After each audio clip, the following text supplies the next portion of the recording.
아멘.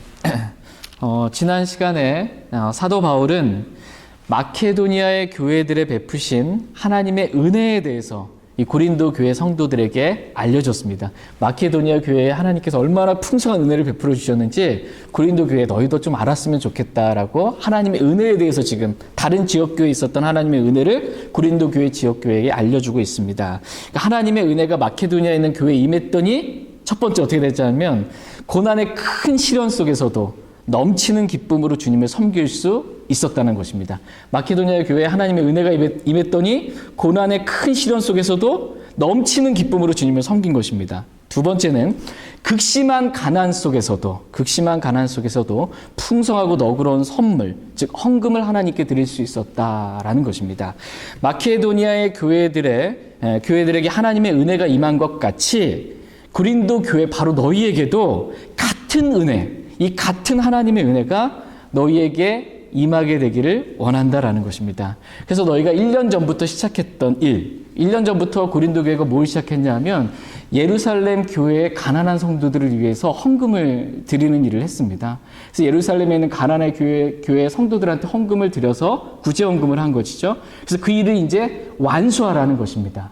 이것을 완수할 것에 대해서 말씀해주고 있습니다. 다 같이 고린도후서 8장 6절 말씀 보겠습니다. 고린도후서 8장 6절 오늘 본문 말씀 보겠습니다. 같이 읽겠습니다. 그러므로 우리는 디도에게 요청하여 그가 이미 시작하였은즉 같은 은혜를 또한 너희 안에서 끝낼 것을 구하였느니라. 아멘.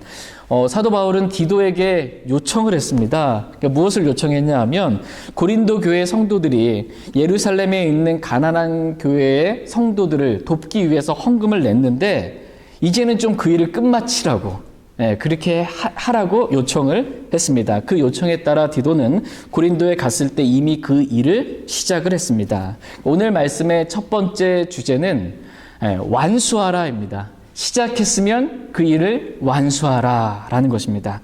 그 일을 끝내라 라는 것입니다. 다 같이 고린도후서 8장 10절 11절 말씀 보겠습니다. 오늘 하나님께서 저와 여러분들에게 주신 말씀 첫 번째 주제는 완수하라입니다. 완수하라. 고린도후서 8장 10절 11절 10절 제가 읽겠습니다. 이 일에 내가 충고하노니 이것이 너희에게 유익하니라. 너희가 1년 전에 행하기를 시작하였을 뿐 아니라 열심히 하였나니 그러므로 이제는 그것을 행하여 완수하라. 이미 하려고 준비되어 있은즉 너희가 가진 것으로 완수할지니라. 아멘. 우리는 여기서 사도 바울의 충고를 들을 수 있습니다. 잠언 13장에 보면 이런 말씀이 있습니다. 오직 교만에 의해서 다툼이 생기나 좋은 충고를 받은 자에게는 지혜가 있느니라. 이렇게 말씀하고 계십니다. 그러니까 사람이 교만하게 되면 충고를 잘 받아들이지 못합니다. 그래서 누군가가 이렇게 직언을 해주고 좀 좋은 충고를 이렇게 해주려고 그러면 사람의 마음이 교만하면 그 충고를 받아들이지 않기 때문에 다툼이 생깁니다. 교만하기 때문에 그렇다라는 것입니다. 그러나 어떤 사람이 좋은 충고를 할 때 지혜가 있는 사람은 그 충고를 잘 받아들인다라는 것입니다. 그러면 충고를 받아들인 그 사람에게 있어서 지금 유익하다 이렇게 말씀하고 계세요. 그러니까 사도 바울이 지금 고린도 교회 성도들에게 충고해주고 있는 거예요. 이 충고를 지금 잘 받으면 너에게 유익하다는 것입니다. 근데 충고의 내용이 한번 뭔지 보도록 하겠습니다. 충고의 내용은 뭐냐면 고린도 교회 성도들이 1년 전에 예루살렘 교회의 가난한 성도들을 구제하기 위해서 헌금을 낸 그 일을 이제는 좀 완수하라는 것입니다. 1년 동안 그렇게 계속 끌지 말고 좀 이제는 그 일을 완수하라라는 것입니다. 고린도 교회 성도들은 이렇게 예루살렘에 있는 가난한 성도들을 위해서 구제헌금을 이렇게 시작했는데 1년이 지나도 여전히 그 일을 완수하지 못했어요. 그러면 그 1년 동안 지금 예루살렘에 있는 그 가난한 성도들은 뭐 하고 있는 거예요? 여전히 계속 가난한 상태에 있는 거예요. 마땅히 해야 될 일을 완수하지 못함으로 인해서, 불충합으로 인해서 이 하나님의 교회의 성도들이 어려운 가운데 지금 계속해서 거하고 있는 것입니다. 예루살렘 교회의 이 성도들이 가난하게 된 이유는 뭐냐면 그들이 게을러서 가난한 것이 아닙니다. 예루살렘은 유대교가 완전히 장악하고 있잖아요. 그런데 거기에 복음이 선포됐어요. 우리 주 예수 그리스도의 죽으시고 묻히시고 부활하셨고 사도들이 그 부활하신 예수 그리스도를 증언했습니다. 그래서 이 예루살렘에 있는 유대인들이 예수님을 믿었습니다. 초창기의 모든 그리스도인들은 다 유대인들이에요. 유대인들이 예수님을 믿은 거예요. 그럼 유대교로부터 어떻게 되는 거예요? 엄청난 핍박과 박해를 당하게 된 것입니다. 재산을 몰수하고 사도 바울이 전에 유대교의 종교 안에 있었을 때 사울이었잖아요. 그때 다마스커스로 가는 도상에서 그 예수님 믿는 사람들을 잡아서 감옥에 넣고 재산을 몰수하고 사람들을 죽이는 일에 동참했던 것을 보게 됩니다. 그래서 예루살렘 교회에 있는 가난한 성도들은 괜히 가난하게 된 것이 아니고 이 유대교를 버리고 예수 그리스도를 개인의 구원자로 믿고 믿음을 지키기 위해서 재산을 몰수당하고 회당에서 쫓김을 당하고 감옥에 갇히고 순교까지 하게 되는 그러한 일들을 겪게 된 것입니다. 그 가난한 성도들, 믿음을 지키기 위해 스스로 가난을 택한 그 성도들을 너희가 좀 도와주라는 것입니다. 너희가 좀 도와주라. 고린도 교회는 항구 도시예요. 고린도 지역은 항구 도시이기 때문에 매우 부유한 도시입니다. 고린도 교회는 참 부유한 사람들이 많았어요. 그런데 그 부유한 걸 가지고 좀 예루살렘이 지금 가난하니까 너희가 좀 부유한 그것을 가지고 좀 도와주라는 것입니다. 이게 균등의 원리입니다. 오늘은 살펴보지 않겠지만 다음 주에 균등의 원리에 대해서 보겠습니다. 서로 균등했으면 좋겠다라는 거예요. 주님의 마음은. 그래서 이제는 그 일을 좀 완수하라는 것입니다. 시간 질질 끌지 말고 그러면 끌수록 그 예루살렘에 있는 성도들은 매우 힘들어지니까 그렇게 끌지 말고 이제는 좀 완수하라는 것입니다. 이렇게 완수하게 되면 기쁨이 있다라는 것입니다. 시작을 했다가 어떤 일을 끝내지 못하고 완수하지 못하면 아쉬움이 남지만 시작한 그 일을 끝내면 그 일을 성취한 것으로 인해서 기쁨이 있습니다. 끝내면 완수하면 기쁨이 있다라는 것입니다. 다 같이 로마서 15장 말씀 보겠습니다.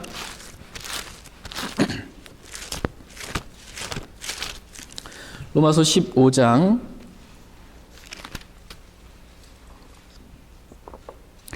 25절, 26절 말씀 보겠습니다. 로마서 15장 25절, 26절입니다. 25절 말씀 제가 읽겠습니다. 그러나 지금은 내가 성도들을 섬기기 위해 예루살렘으로 가노니 이는 마케도니아와 아가야 사람들이 예루살렘에 있는 가난한 성도들을 위해 얼마를 기부함으로 기뻐하였기 때문이라. 아멘. 우리는 여기서 마케도니아에 있는 그 교회 사람들과 마케도니아와 아가야 사람들의 기쁨을 보게 됩니다. 이들은 예루살렘에 있는 가난한 성도들을 위해 얼마를 기부함으로, 즉 헌금을 드림으로 그들 자신이 기뻐하게 되었다라고 성경을 기록하고 있습니다. 사도행전 20장에 보면 주 예수님께서 하신 말씀, 즉 주는 것이 받는 것보다 더 복되도다라는 그러한 말씀처럼 이들은 이렇게 받는 것보다 이렇게 드릴 때, 하나님께 드릴 때, 가난한 성도들에게 나누어 드리고 헌금을 드릴 때 기쁨을 누렸습니다. 고린도 후서 9장에 보게 되면 헌금과 관련해서 하나님은 즐거이 내는 자를 사랑하시느니라 이렇게 말씀하고 계세요. 드리는 게 기쁜 거예요. 이렇게 하나님께 즐거이 내는 자에 대해서 하나님께서 사랑하신다 이렇게 말씀하십니다. 여러분 헌금 그러면 내가 져야 될 무거운 짐 이렇게 생각하지 마시고 헌금 그러면 이건 즐거이 내면 하나님께 사랑받는 길이구나 이렇게 좀 기쁨으로 하나님께 즐거이 드리는 마음으로 하나님께 드릴 수 있길 원합니다. 하나님께 드리는 것, 이것은 기쁨이 있다라는 것입니다. 여기서 보면 이 아가야의 사람들 나오잖아요. 아가야 사람들이 기뻐했다 이렇게 기록하고 있습니다. 이 아가야 사람들이 바로 고린도 교회 성도들을 의미합니다. 고린도 교회 성도들은 헌금을 드리면서 그들이 기쁨을 누렸지만 또 이들은 1년 동안 자기들이 시작은 했지만 완수하지 못한 그 일을 지금 완수함으로 인해서 그러한 기쁨 또한 누리게 되었습니다. 이와 같이 시작한 일을 완수하게 되면 뭐가 있다라는 거예요? 기쁨이 있다라는 것입니다. 성령으로 시작해서 성령으로 그 일을 마쳤어요. 얼마나 기쁘겠어요. 성령으로 시작해서 성령으로 그 일을 마치면 기쁨이 있습니다. 근데 시작은 성령으로 했어요. 갈라디아 교회 성도들이 시작은 성령으로 했는데 이게 육체로 마치려고 하는 거예요. 이러면 기쁨이 없어요. 제대로 맞춰야 기쁨이 있다라는 것입니다. 하나님께서 저와 여러분들에게 맡기신 일이 있습니다. 그 맡기신 일을 다 우리 마음속에 원함을 주셨기 때문에 그 일을 시작은 해요. 그런데 또 한동안은 또 열심히 하기도 해요. 근데 시간이 지나면 고린도 교회 성도들 같이 한 1년 이렇게 지나가게 되면은 흐지부지 이렇게 될 때가 있습니다. 그렇게 하지 말라는 것입니다. 하나님께서 맡기신 그 일 시작했으면 완수하라 이렇게 주님은 말씀하십니다.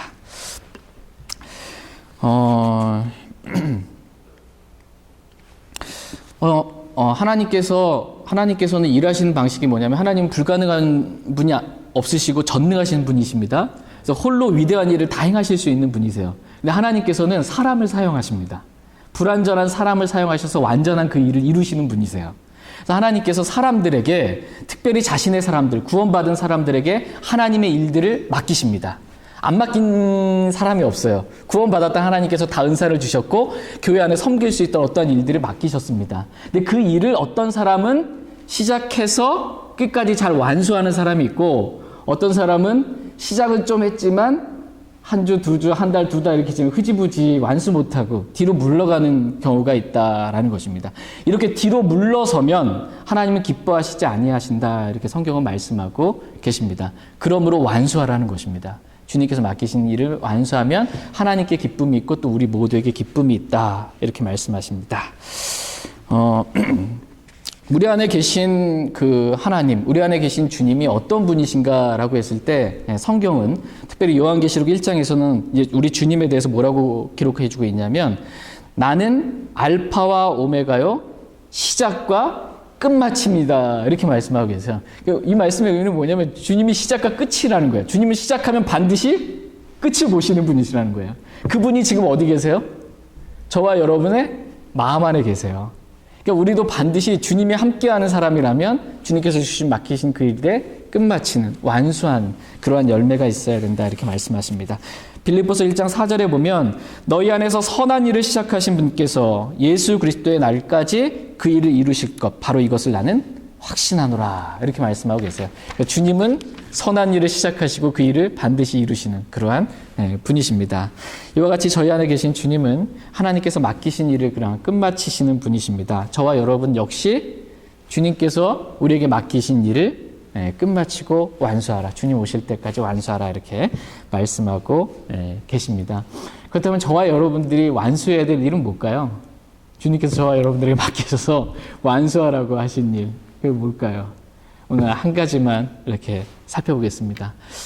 우리 주님께서 말씀하신 그 가장 큰 명령, 여러분 뭔지 기억하세요? 네. 마음을 다하고 생각을 다하고 혼을 다하고 힘을 다하여 내 주 하나님을 사랑하라. 이게 명령으로 저에게 주신 거예요. 이 명령을 주님 오실 때까지 완수하는 것입니다. 마음을 다하고 생각을 다하고 힘을 다하고 혼을 다하여서 주님 사랑하는 것. 이것이 저와 여러분이 완수해야 될 일이에요. 근데 에베소 교회 성도들은 이걸 완수를 못했어요. 요한계시록에서 책망받잖아요. 첫사랑을 잃어버린 것이기 때문에. 에베소서 말씀 한번 잠깐 보겠습니다. 에베소서 6장 24절 말씀 보겠습니다. 에베소 6장 24절. 주님 오시는 그날까지 저와 여러분이 완수해야 될 것, 그것은 주님을 성실하게 사랑하는 것입니다. 에베소서 6장 24절 말씀. 에베소서 6장 24절 말씀 같이 읽겠습니다. 우리 주 예수 그리스도를 성실하게 사랑하는 모든 자에게 은혜가 있기를 원하노라. 아멘. 주님을 사랑하되 어떻게 사랑해야 되는 거예요? 성실하게. 비가 오나 눈이 오나 바람이 부나 성실하게 주님 사랑하는 것. 이것이 저와 여러분이 주님 오실 때까지 완수해야 될 그러한 일입니다. 저희 모두가 그렇게 주님 한 분만을 그렇게 성실하게 사랑할 수 있기를 원합니다. 이렇게 성령으로 시작해서 성령으로 이렇게 일들을 잘 마치게 되면 주님께서 주시는 기쁨과 칭찬과 존귀와 영광이 주님 오실 때 저희 모두에게 있습니다. 다 같이 고린도후서 이제 돌아와서 8장 9절 말씀 보겠습니다. 고린도후서 8장 7절 보겠습니다.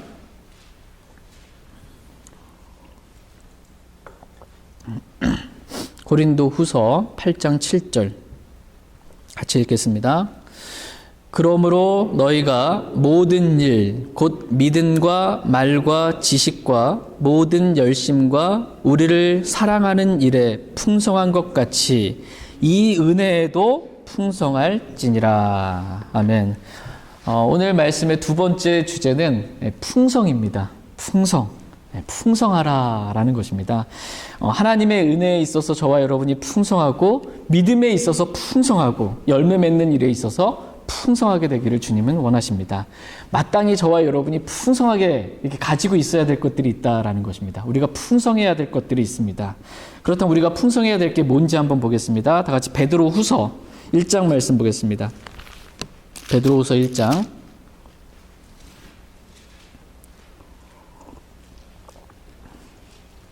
베드로후서 1장 5절에서 9절 말씀. 풍성한 자가 되고 빈약하지 말라는 것입니다. 빈약하지 말라. 풍성하라. 베드로후서 1장 5절에서 9절 말씀. 저와 여러분이 풍성해야 될 것들을 보겠습니다. 베드로후서 1장 5절에서 9절입니다. 1절 제가 5절에서 9절. 5절 제가 먼저 읽겠습니다. 이것과 더불어 열심을 다하여 너희의 믿음의 덕의 지식을, 지식의 절제를, 절제의 인내를, 인내의 경건을, 경건의 형제의 친절을, 형제의 친절의 사랑을 더하라. 그것들이 너희가 우리 주 예수 그리스도를 아는 것에서 빈약하거나 열매를 맺지 못하는 자가 되지 아니하게 하려니와, 이것들이 없는 자는 눈먼 자요 멀리 볼 수 없는 자며 자기의 옛 죄들에서 자기가 깨끗하게 된 것을 잊은 자니라. 이것들이 없으면 눈먼 자고 자신의 죄가 다 깨끗하게 된 것을 잊은 그러한 자다라는 것입니다. 주님을 아는 데서, 이것들이 없으면 주님을 아는 데서 빈약하게 된다라고 말씀하고 계십니다. 이것들은 뭐예요? 이것들. 저와 여러분이 풍성해야 될 것들이 바로 이것들이다라고 말씀하시는데, 우선 저와 여러분이 풍성해야 될 것, 그것은 바로 믿음입니다. 믿음에 있어서 먼저 가장 풍성한 자가 되어라 라는 것입니다. 그리고 덕과 지식과 절제와 인내와 경건과 형제의 친절과 사랑에 있어서 저와 여러분이 풍성해야 된다, 이렇게 말씀하고 계십니다. 여러분은 어떠세요? 여러분 삶에 있어서 뭐가 풍성하게 되기를 원하세요? 이 땅 살아가는 데 있어서 좀 돈이 풍성했으면 좋겠다, 이런 마음이 드세요? 아니면은 오늘 이 말씀처럼 믿음이 풍성하고 덕이 풍성하고 지식이 풍성하고 절제와 인내와 경건과 형제의 친절과 사랑과 같은 것이 풍성하게 되기를 원하세요? 네. 저와 여러분 이러한 것들로, 이렇게 영적인 이러한 것들로 풍성하게 될 수 있길 원합니다. 믿음으로 시작해서 사랑으로 이렇게 풍성하게 되기를 원하신다라고 말씀하십니다. 그런데 우리가 이것만 풍성해야 될 뿐만 아니라 또 한 가지 저와 여러분이 풍성해야 될 것이 있는데, 그것은 바로 은혜다라는 것입니다. 은혜가 풍성해야 된다, 이렇게 오늘 본문 말씀하고 계십니다. 고린도 교회 성도들은 모든 일, 곧 믿음과 말과 지식과 모든 열심과 사도 바울과 또 그와 함께한 사람들을 사랑하는 일에 풍성했다, 이렇게 말씀하고 계세요. 믿음도 풍성했고 사랑도 풍성했고 말도 풍성했고 지식도 풍성했다는 것입니다. 누가요? 고린도 교회 성도들이. 그런데 그것 말고 고린도 교회 너희들이 더 풍성해야 될 것이 하나 더 있는데, 그것은 바로 이 은혜라는 것입니다. 이 은혜가 더 풍성하기를 원한다라고 사도 바울은 말씀하고 계십니다. 여기서 이 은혜는 뭘까요? 고린도후서 8장에서 말씀하신 이 은혜가 풍성하기를 원한다 했을 때 이 은혜가 뭘까요? 이 은혜. 예, 맞습니다. 여기서 말씀하신 이 은혜는 하나님께 드리는 헌금을 의미합니다. 너희가 하나님께 드리는 헌금에 있어서 풍성했으면 좋겠다. 너희가 믿음도 풍성하고 사랑도 풍성하고 지식도 풍성하고 다 풍성하지만 하나님께 드리는 헌금에 있어서 좀 너희가 풍성했으면 좋겠다라는 것입니다. 고린도 교회 성도들은 어떻게 보면 다른 것들은 풍성한데 이 헌금을 드리는 일에 있어서는 좀 풍성하지 못하고 인색했던 것을 보게 됩니다. 그러나 하나님께서는 헌금을 드리는 그 은혜에 있어서도 풍성한 자가 되라, 이렇게 말씀하십니다. 지금 헌금을 가리켜서 지금 뭐라고 말씀하시는 거예요? 은혜라는 겁니다. 헌금이 은혜다라는 겁니다. 헌금을 드릴 수 있는 것, 그것이 진짜 바로 은혜다. 이렇게 성경은 말씀하십니다. 옛날에 우리나라 이렇게 보릿고개 이렇게 있고 막 어려운 시절 있었을 때 있잖아요. 먹을 것이 없어가지고 내년에 농사 짓기 위해서 봄에 뿌려야 될 그 씨를 먹을 것이 없으니까 그 씨마저 먹게 되면 어떻게 돼요? 먹을 것이 없으니까 씨를 다 먹어버렸어요. 내년에 그 봄에 대해서 뿌려야 될 뿌릴 씨가 없어요. 그때 이 농부의 마음은 어떻겠습니까, 정말? 마음이 너무나 괴롭고 힘든 거예요. 뿌릴 씨가 없으면. 근데 뿌릴 씨를 지금 누가 주냐면 하나님께서 주신다 이렇게 말씀하고 계세요.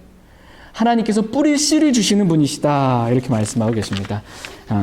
그래서 농부가 뿌릴 씨를 가지고 있다라는 것 자체만으로도 은혜라는 거예요. 하나님께서 뿌릴 씨를 주시는 분이시다라고 말씀하십니다. 고린도후서 9장 말씀 보겠습니다. 고린도후서 9장 10절.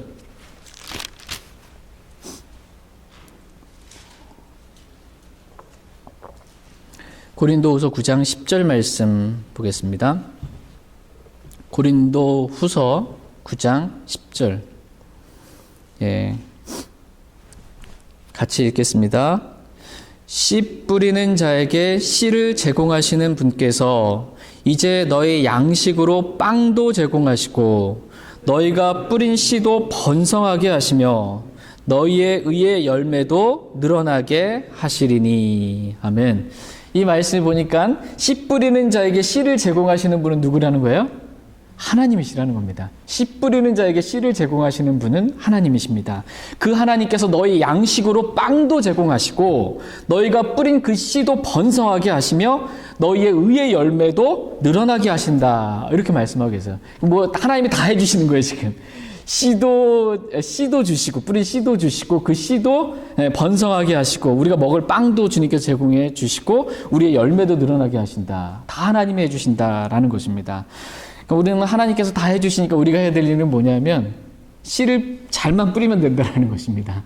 씨 뿌리는 일은 우리가 해야 된다는 거예요. 뿌릴 씨를 하나님이 제공해 주시는데 그 뿌릴 씨를 우리가 뿌리기만 하면 된다. 이렇게 말씀하십니다. 그럼 우리가 씨를 뿌리면 하나님은 열매 맺게 하신다라는 것입니다. 그런데 여기서 우리가 씨를 뿌린다라고 했을 때 이 뿌리는 씨가 뭘 의미할까요? 예. 예, 말씀도 다른 성경 구절에서 하나님의 말씀이 씨 맞습니다. 근데 고린도 후서 9장에서 지금 여기서 우리가 뿌리는 씨는 그냥 모르면 8장 9장 그러면 그냥 다 헌금 그러세요.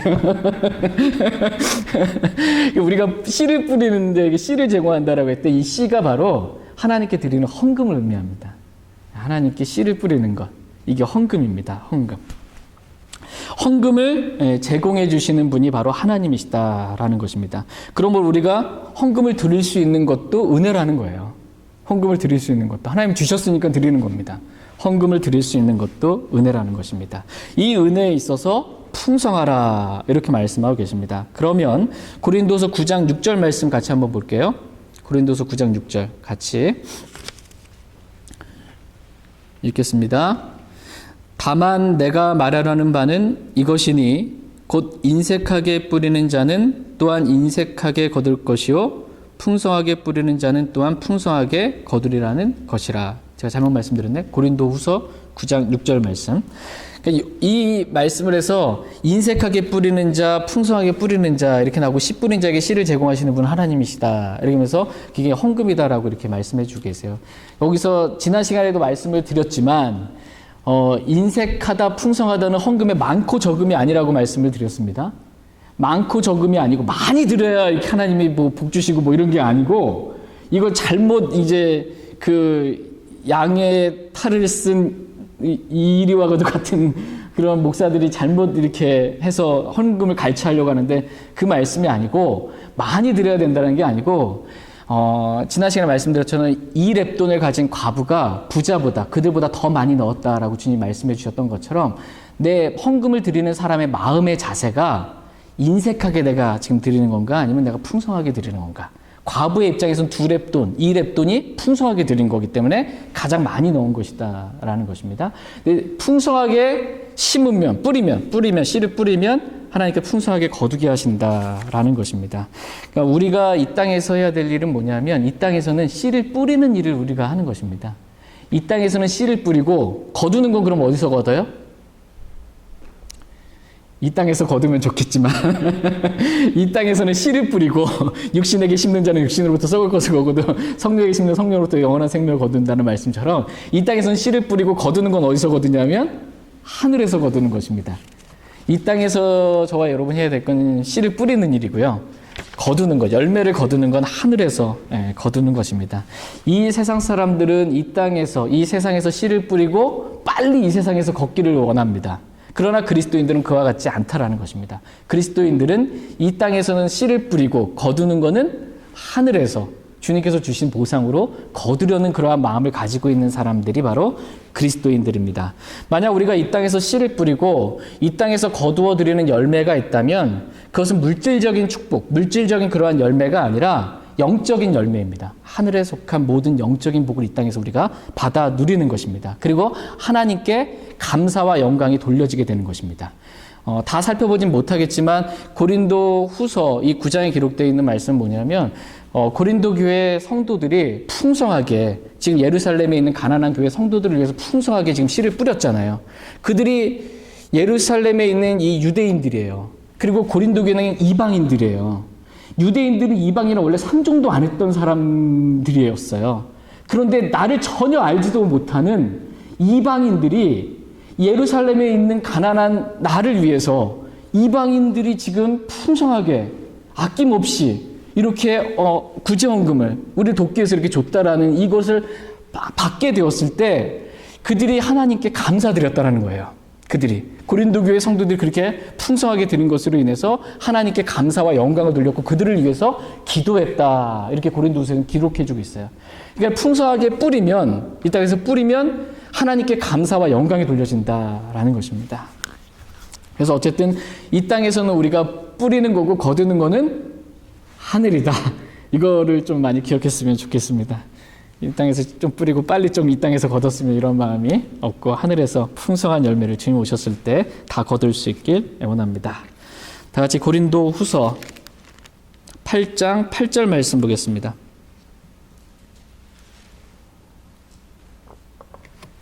고린도후서 8장 8절 말씀 같이 읽겠습니다. 나는 명령으로 말하지 아니하며 오직 다른 이들이 열심인 것을 기회로 삼아 너희의 사랑이 진실함을 입증하려고 말하노라. 예. 지금 사도 바울은 고린도 교회 성도들에게 하나님께 드리는 은혜에 있어서 이렇게 풍성하라 이렇게 말을 했습니다. 그러나 내가 이 말을 하는 것은 지금 명령으로 내가 너희들에게 이러한 말을 하는 것이 아니다라는 것입니다. 나는 명령으로 이렇게 억지로 이렇게 뭔가를 하라고 너희들에게 이렇게 말해주는 것이 아니라 지금이 바로 너희의 사랑을 지금 입증할 수 있는 좋은 기회이니까 지금 이 기회를 놓치지 말라고 내가 지금 너희에게 말해주는 것이다 라는 것입니다. 너희가 하나님을 사랑하고 형제 자매들을 사랑한다고 말을 하는데 지금이 그 사랑을 입증할 수 있는 정말 좋은 기회다라는 것입니다. 하나님을 사랑하는 사람은 하나님께서 낳으신 자들, 즉 형제 자매들도 사랑한다라고 이렇게 말씀하고 계세요. 그렇기 때문에 예루살렘에 있는 교회의 그 가난한 성도들 얼마나 그렇게 가난하게 주님을 믿는 그 믿음 때문에 핍박을 당하고 그렇게 힘들고 살고 있는지 너희가 그 사랑을 지금 입증할 수 있는 좋은 기회다라는 것입니다. 그래서 너희가 좀 사랑으로 그 형제 자매들을 좀 도와주라라는 것입니다. 그래야 그들이 그렇게 자기 동족 유대인들로부터 받게 되는 핍박 가운데서도 믿음과 용기를 잃지 않고 계속해서 주님을 따르고 섬길 수 있지 않겠냐. 너희의 도움이 지금 필요하다라는 것입니다. 그러니 이 마케도니아 교회 성도들이 열심인 것을 기회로 삼아 마케도니아 교회들이 그 빌립보 교회, 데살로니가 교회 이런 교회들이 고린도 교회 성도들이 1년 전부터 준비했잖아요. 준비한다는 얘기를 듣고 이 마케도니아에 있는 교회들이 고린도 교회가 이렇게 헌금을 드리려고 이렇게 준비하고 있었어? 그래서 마케도니아 교회들이 우리도 해야지 하는 이런 마음이 있었습니다. 그런데 여기서는 했어요. 그렇게 다. 그런데 이제 고린도 교회는 1년이 지나도록 흐지부지 안 하고 있었던 거예요. 그러니까 마케도니 교회가 열심을 다해서 그렇게 하고 있는 거를 좀 기회로 삼아서 이제는 너희가 좀 그 일을 완수하고 그렇게 너희가 주님을 사랑하고 형제자매를 사랑하는 그것을 좀 입증할 수 있는 좋은 기회니까 이 기회를 잘 활용하라라고 내가 지금 너희에게 말해주고 있다라는 것입니다. 그러면서 지금 그 형제자매들을 향한 그 사랑을 입증하는 것, 이것에 대해서 지금 얘기를 하면서 예수 그리스도에 대해서 지금 예를 들어 설명해 주고 있습니다. 예수 그리스도가 어떠한 분이셨는지, 우리에게 어떻게 사랑을 베풀어 주셨는지, 그 예수 그리스도처럼 너희도, 고린도교회 성도 너희도 그렇게 사랑을 입증했으면 좋겠다라는 것입니다. 다 같이 고린도후서 8장 9절 말씀 보겠습니다. 고린도후서 8장 9절 말씀 같이 읽겠습니다. 우리 주 예수 그리스도의 은혜를 너희가 알거니와 그분께서 부유하셨으나 너희를 위하여 가난하게 되심은 자신의 가난으로 말미암아 너희를 부유하게 하려 하심이라. 아멘. 우리 주 예수 그리스도께서 저와 여러분들을 얼마나 사랑하셨는지 우리에게 베푸신 그 은혜를 한번 너희들이 생각해봐라. 이렇게 지금 고린도교회 성도들에게 사도 바울이 지금 말씀해주고 있습니다. 예수 그리스도께서는 만유의 주가 되시고 모든 것을 가지신 그러한 부유한 분이시지만 그 주님께서 우리를 위하여, 바로 너희들을 위하여 어떻게 되셨다는 거예요? 그 부유하신 주님이 가난하게 되셨다라는 것입니다. 하늘의 그 모든 영광을 주님이 지금 다 버리시고 이 땅에 가장 낮고 낮은 종의 형체를 취하시고 이 땅에 오셔서 말구유에 태어나셔서 머리 둘 곳조차 없이 아무것도 가지고 있지 않은 그러한 가난하게 주님이 되셨다라는 것입니다. 주님의 가난하심으로 말미암아 우리를 영적으로 부유하게 하려고 주님께서 이렇게 가난하게 되셨다라고 말씀하고 계십니다. 우리가 주님이 아니셨더라면, 그 부유하신 주님이 가난하게 되셔서 십자가에 죽기까지 순종하지 않으셨더라면 저와 여러분들은 여전히 생명이 없는 상태로 그렇게 사는 거예요. 지옥에 갈 수밖에 없는. 근데 주님께서 가난하게 되심으로 우리에게 생명을 풍성히 부어 주셨습니다. 또 영적으로 라오디게아 성도들 같이 영적으로 눈멀고 벌거벗고 비천하고 가난한 그러한 우리를 부유하게 하시려고, 우리가 생명을 얻되 더 풍성히 얻게 하시려고 우리 주님이 자신을 낮추어서 죽기까지 순종하셨다라는 것입니다. 이것이 사랑이라는 것입니다. 이것이 사랑이라는 것입니다. 이와 같은 사랑은 기본적으로 희생이 따릅니다. 사랑 그러면 희생이 있습니다. 우리가 아직 죄인이었을 때 그리스도께서 우리를 위하여 죽으심으로써 하나님께서 우리를 향한 사랑을, 자신의 사랑을 당당히 제시하신다. 이렇게 말씀하셨어요. 십자가의 사랑, 십자가의 희생이 있었기 때문에 이 희생을 통해서, 십자가의 희생을 통해 사랑을 지금 당당히 제시하신 겁니다. 그러니까 사랑 그러면 기본적으로 따라오는 게 뭐라는 거예요? 희생이라는 것입니다. 말로만 희생 없이 그냥 사랑한다는 건 아니고 반드시 사랑하면 희생이 따라온다라는 것입니다. 하나님께서는 이러한 희생을 기뻐하신다. 매우 기뻐하신다. 이렇게 말씀하고 계십니다. 그러니까 하나님을 향한 사랑, 형제 자매들을 향한 사랑, 특별히 예루살렘에 있는 가난한 성도들을 향한 그 사랑을 입증할 수 있는 좋은 기회이니까 이 기회를 주님과 같이 본받아서 잘 이렇게 실행하라라는 것입니다. 다 같이 히브리서 13장 말씀 보겠습니다. 히브리서 13장 16절.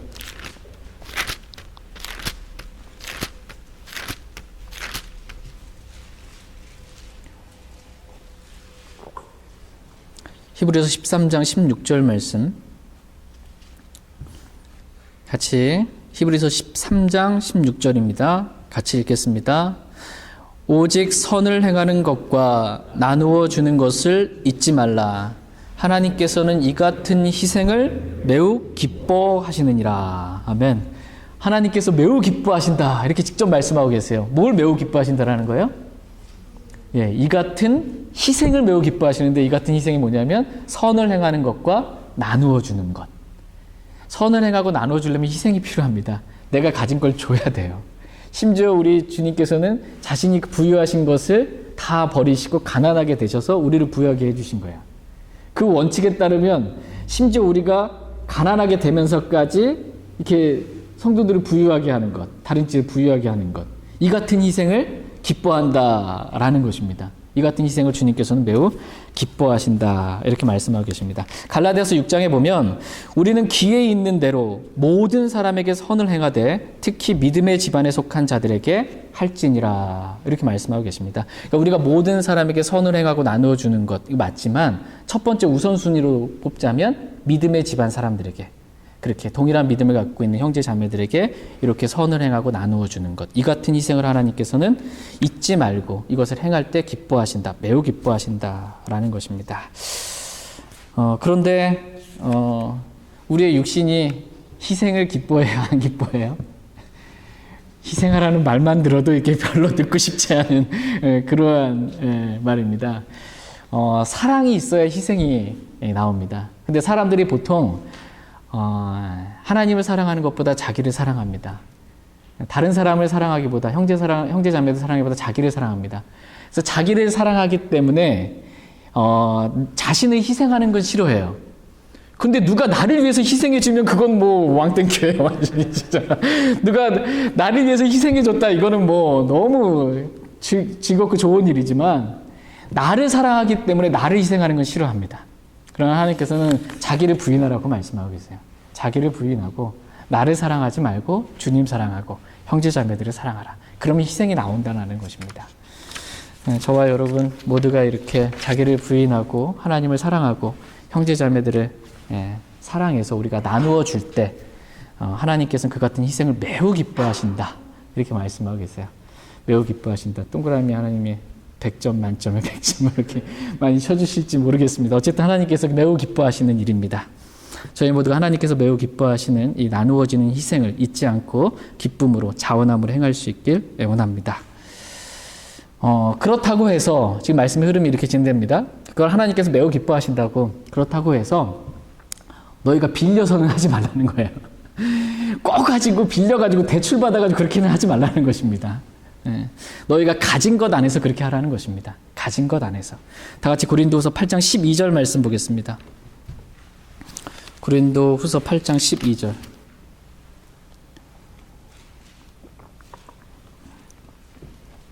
고린도후서 8장 12절 말씀. 오늘 12절까지만 살펴보겠습니다. 고린도후서 8장 12절. 같이 읽겠습니다. 먼저 자원하는 마음만 있으면 사람이 가진 것에 따라 주께서 그것을 받으실 것이요 그가 갖지 아니한 것은 받지 아니하시리라. 우리는 여기서 헌금의 세 번째 원칙, 이 세 번째 헌금의 원칙을 보게 됩니다. 첫 번째 원칙은 자원함이었습니다. 자원함. 두 번째 원칙은 먼저 자신을 주께 드리고입니다. 먼저 내 자신을 헌신하고 그 다음에 헌금을 드리는 것. 이게 두 번째 원칙이고요. 세 번째 원칙은 사람이 가진 것에 따라입니다. 그 사람이 가진 것에 따라. 헌금을 드리는 첫 번째 원칙에 따라서 이 고린도후서 8장 12절 말씀처럼 먼저 자원하는 마음만 있으면 됩니다. 먼저 자원하는 마음. 이게 중요하다는 거예요. 억지로 하거나 마지못해 하지 말라는 것입니다. 명령으로 내가 이렇게 하는 말이 아니기 때문에 억지로 하거나 마지못해 하지 말고 제일 먼저 중요한 것은 자원함으로 하는 겁니다. 자원하는 마음만 있으면 된다라는 것입니다. 그런데 이 자원함이 지나쳐서 자기가 갖고 있지 않은 것도 드리려고 하면 안 된다라는 것입니다. 갖고 있지 않은 것도 뭔가 빌려서 드리면 하나님은 안 받으신다. 이렇게 분명하게 말씀하고 계십니다. 그가 갖지 아니한 것은 받지 아니하시리라. 이렇게 주님 말씀하십니다. 말하자면 빌려서 이렇게 대출 받아서 헌금을 드리지는 말라는 것입니다. 여러분 예전에 교회 생활하시면서 건축 헌금 내고 이렇게 하시면서 그 약정 헌금 또는 이렇게 대출 받아서 이렇게 드려본 적 있으세요? 저도 학생 때 하여튼 그런 일들이 있었습니다. 교회 이렇게 그때는 이제 교회 예배당을 이제 성전이라고 그러니까 이거 진다고 하면서 각 가정별로 의무적으로 최소 몇백에서 몇천만 원씩 할당량도 있고 그다음에 학생들도 얼마만큼 이렇게 드릴 때 벽돌 10장 값이라도 드리지 한 장이 얼마인데 이렇게 해가지고서는 이렇게 막 독려를 하는데 그렇게 이렇게 뭐라 그럴까요? 내가 지금 현재 갖고 있지 않은데 우리가 지금 목표액이 이만큼이니 각자 얼마만큼 드릴 수 있는지 약정금을 이렇게 써서 내라. 또는 뭔가 지금 당장 없으면 앞으로라도 좀 어떻게 해서 제가 드리겠습니다라고 좀 뭐 해라. 이게 다 뭐라는 거예요? 주님이 받지 않으신다라는 겁니다. 주님 이런 거 기뻐하지 않으세요. 교회 안에서 이런 일을 하면 안 됩니다. 약정헌금이라든지 뭔가 대출받아서 어떤 기도원 갔더니 기도원에서 요즘 기도원이 현금만 받는 것이 아니고 카드도 받는다고 그러더라고요. 카드도. 마치 복채를 이렇게 빌어주고 뭔가 이렇게 뭘 받아가지고서는 잘 되게 해줄 테니까 지금 나 돈 없다고 그러니까는 그 기도원 원장이 카드도 받는다 이렇게. 그런 거 하지 말라는 것입니다. 다 속이는 거예요. 그런데 속지 말라는 것입니다. 하나님은 사람이 가진 것 안에서 내가 지금 가진 것 안에서 하나님께서 이렇게 그 은혜 베풀어 주신 대로 하나님 주신 은혜에 따라서 그렇게 인색하게 말고 풍성하게 하나님께 자원함과 즐거움과 기쁨으로 그렇게 드리는 걸 원하시지 뭐 나 축복받겠다고 이렇게 막 대출 받아서 막 이렇게 하지 말라는 빚내서 그거 하나님 안 받으신다 이렇게 말씀하고 계십니다. 저희 모두가 하나님께 드릴 수 있는 것 자체가 그냥 은혜라는 것을 오늘 많이 마음에 새겼으면 좋겠습니다. 이 은혜에 있어서 풍성하라 라고 했을 때 씨를 뿌리는 자에게 씨를 제공하시는 분도 하나님이라 이렇게 말씀하고 계세요. 우리가 조금이라도 하나님께 드릴 수 있는 것 다 하나님 주셨기 때문입니다. 그 은혜에 감사하는 마음으로 주님께 감사 기도를 드릴 수 있는 귀한 시간 갖겠습니다. 개인적으로 오늘 들은 말씀 기억하시고 주님 앞에 나아가 개인적으로 기도하는 시간 갖겠습니다.